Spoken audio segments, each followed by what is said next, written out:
Selamat datang di game Breaking Point.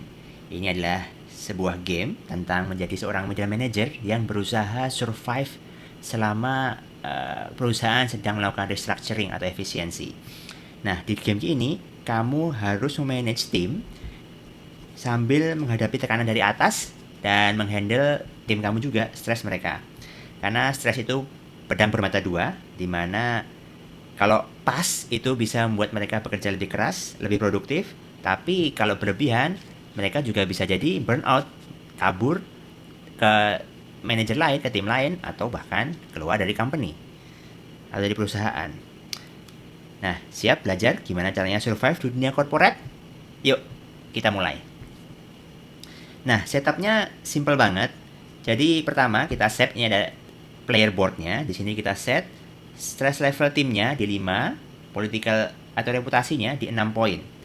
Habis itu shuffle kartu employee dan bagikan 5 kartu ke masing-masing player. Saat ini aku set ini menjadi 3 player games. Setelah itu shuffle kartu event. Karena ini akan ada 6 round, maka ini akan round pertama dan round ke-6 kartunya akan sama, sedangkan kartu ke 2 sampai ke 5 itu akan dibagikan secara acak. Seperti itu. Nah, setelah itu employee akan ada 5 tipe. Di sini ada 5 tipe employee ya. Yang pertama ada terkait resilience, ini adalah tentang memanage stress. Habis itu ada terkait networking terkait manipulasi, networking, nyari hacking dan lain sebagainya. Habis itu ada koordinat efisiensi, ini buat optimasi proses, inovasi yang break the rules atau against the rules untuk melakukan sesuatu yang beda gitu. Habis itu ada leadership, ini untuk boost productivity team. Jadi setiap employee punya productivity number. Di sini ada productivity number di pojok kanan atas. Ini adalah jumlah yang diperlukan produktivitas karyawan tersebut untuk mencapai target yang pengen kita capai. Targetnya ada di sini. Contohnya. Nah, ini targetnya 6 dan dia ada efek untuk ronde tersebut. Seperti itu. Nah, selanjutnya di kartunya ada special effect. Ini terjadi combo-combo dengan karakter lain ya. Jadi ada yang buat immune dari deflect political action, ada yang ngurangi reputation, ada yang buat burnout dan lain sebagainya. Kayak gitu. Selanjutnya di bawahnya itu adalah poin burnout. Dimana kalau stress level timnya di angka tersebut, karakter ini bisa jadi burnout dan melakukan efek ini. Jadi kita melakukan efek satu kali ini dan dia akhirnya resign. Jadi draw 3 kartu sampai selesai, sampai bawah, reduce stress. Habis itu kartu ini akan hilang dari permainan. Kayak gitu. Nah, selanjutnya gimana sih urutan permainannya? Jadi setelah pertama dibuka, nanti player taruh 2 kartu di awal sebagai starting. Ini dipilih. Katakanlah kita pilih ini dan ini. Selain kartu lain di tangan. Yang pertama dilakukan adalah dibuka event cardnya. Katakanlah ini sudah ronde kedua. Ini dibuka event berikutnya. Lalu event tersebut dijalankan. Manager yang memiliki 3-5 stress gain satu reputasi atau political capital. Maka semuanya karena saat ini stresnya di angka 3 dan 5, semuanya bertambah 7. Jadi 1 tambah 7 semua. Gitu. Nah, selanjutnya yang bisa dilakukan adalah kita sama 3 player ini sama-sama memilih mana langkah yang mereka ingin lakukan. Ada 3 pilihan yang bisa dilakukan. Yang pertama adalah steady, di mana dia main aman. Jadi dia bisa deploy 2, habis itu mengurangi stres dari kartu di tangan. Jika seperti ini, maka aku akan mengurangi 3 stres. Gitu. Jadi semuanya akan mengurangi 3 stres karena 3 kartu di tangan. Aku tidak deploy. Lalu player lainnya dia memilih untuk aksi kedua ada namanya push atau aksi untuk push. Ini adalah mendeploy dan memilih satu political action. Nanti akan kita jelaskan apa itu political action.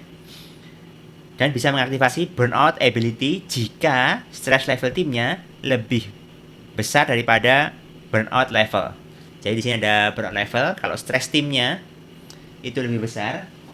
Nah, saat stress timnya lebih besar, di angka berapa? Sekarang semuanya di angka 8, sedangkan dia burnout levelnya di angka 6, maka saat stressnya di angka 6 dan burnoutnya pas, maka dia bisa diaktifkan efeknya dan kemudian dia keluar dari permainan, resign ceritanya. Seperti itu.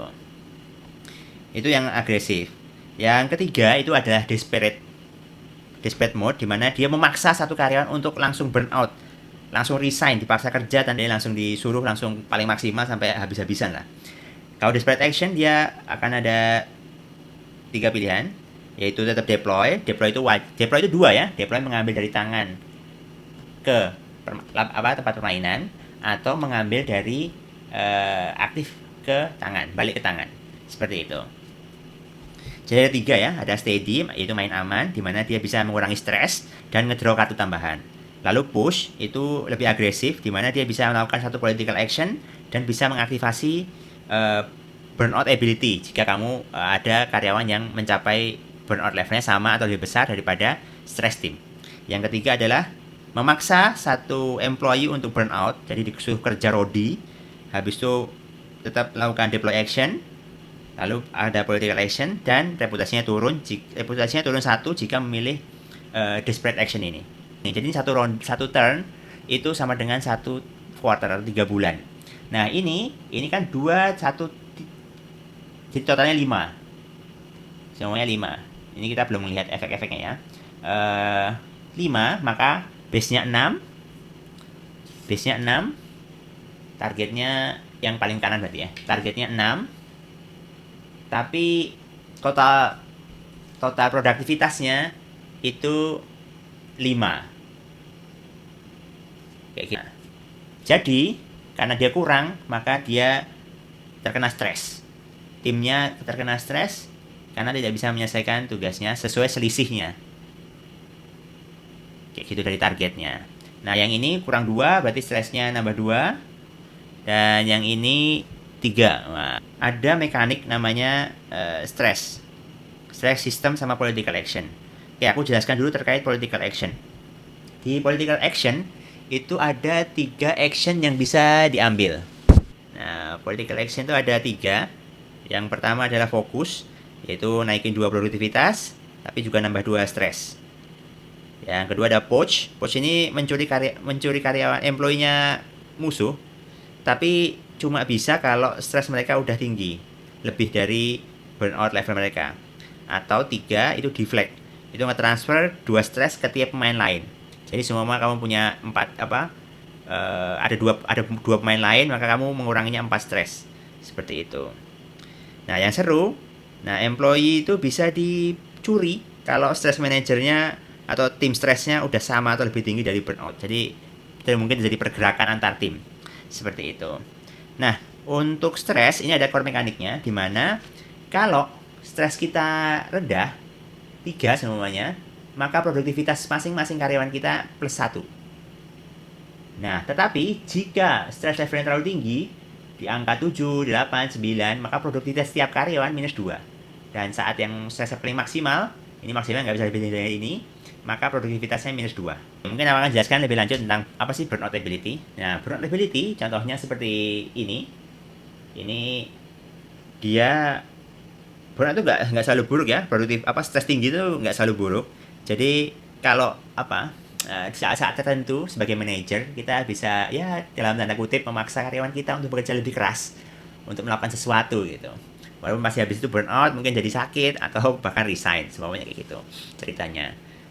Nah, di sini ya kayak ini ada langsung +7 productivity this quarter, habis itu bisa steal karakter lain, player lain gitu, si networker. Jadi dia ngasih ngasih referral kalau ada orang yang bagus buat gantiin dia, ceritanya gitu. Atau semuanya the disruptor.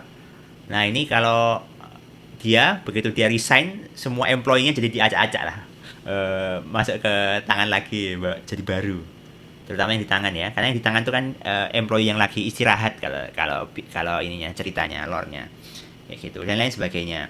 Jadi strategi kuncinya adalah timing, kapan kita dalam tanda kutip nge-sacrifice karyawan kita untuk menggunakan burnout ability.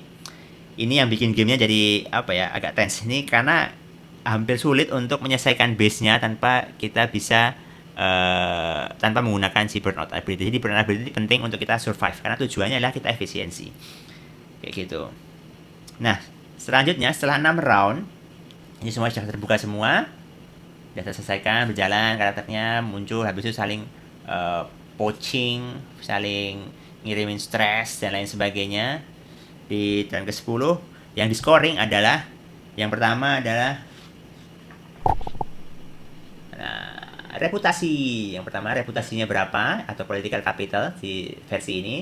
Habis itu ada berapa jumlah employee yang masih tersisa baik di tangan maupun di area. Habis itu crisis card udah nggak dipakai. Minus 1 kalau ya timnya stresnya di atas 5 dan minus 6 kalau sampai reputasinya 0. Seperti itu.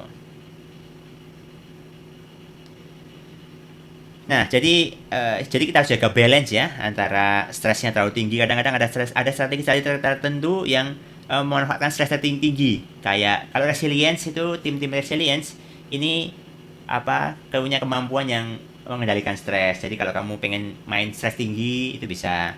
Habis itu kapan pakai burnout ability atau kapan ya udah steady aja pelan-pelan karena employee-nya banyak nggak mudah dicuri gitu.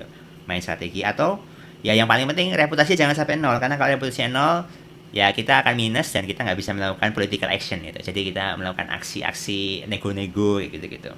Dan ya employee ini punya sekali lagi punya kumbu-kumbunya gitu. Jadi networking sama networking itu ada efek-efek tertentu. Habis itu yang leadership itu saling menyemangati jadi membuat jadi negatif efek tertentu atau nguatin teman-temannya yang lain. Jadi Breaking Point itu game tentang membuat keputusan yang sulit di dunia corporate. Jadi ya budak-budak corporate gitu. Dan setiap keputusan selalu ada trade-off-nya, ada konsekuensinya. Dan yang bikin seru gak ada jawaban benar atau salah kayak gini. Memang tujuannya adalah untuk survive. Gimana kita saya survive.